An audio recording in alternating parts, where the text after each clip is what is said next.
এমন একটা চুলা চলে আসছে, হ্যাঁ আমাদের একবার কষ্টের দিন শেষ। গ্যাসের চুলার ধরেন আপনার ওই যে যারা সিলিন্ডার চুলা ব্যবহার করেন, আচ্ছা। অনেকে সিলিন্ডার ভয় পায়, রাইট। গ্যাস শেষ হয়ে যায়, হুম। সিলিন্ডার বাস্ট হয়। হুম।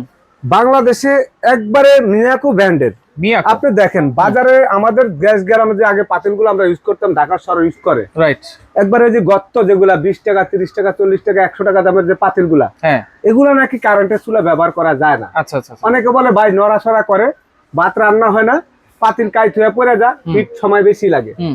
আজকে আমরা এমন চুলা নিয়ে আসলাম, আপনাদের বাসা বাড়িতে যে গর্ত যে পাতিলগুলো আছে, হুম। এই পাতিলগুলো এই যে দেখেন, এই যে গর্ত পাতিলটা দেখেন ভাই, আচ্ছা। এই দেখেন মাত্র বসাই দিলাম, এই যে দেখেন, এই যে দেখেন এই যে বলকাই পানি যাচ্ছে, ধোঁয়া বরফ উঠতেছে। চলে আসতেছে অলরেডি। আচ্ছা। আপনি দেখেন এই পাতিলটা, হুম। আপনি একটু আমি দেখাই, অলরেডি চুলাটা অনেক গরম হয়ে গেছে। হুম। আর এটা দিলে নাকি রান্না হয়ে যাবে আপনার 10 মিনিটের মধ্যে। 10 মিনিটে? 10 মিনিটের মধ্যে পানি বলক চলে আসে। ওই দেখেন অবস্থাটা, আচ্ছা। দেখছেন এটা অবস্থা কিন্তু পুরো কার্ভ করা। হ্যাঁ ভাই, এটা হইলো যখন আপনার এই চোক্কা যে পাতিলগুলো আছে, হুম। এটা বসাই দিবেন, নড়াচড়া করবে না। আচ্ছা আচ্ছা। 3 কেজি 4 কেজি 5 কেজি 6 কেজি যা রান্না করতে চান, হ্যাঁ।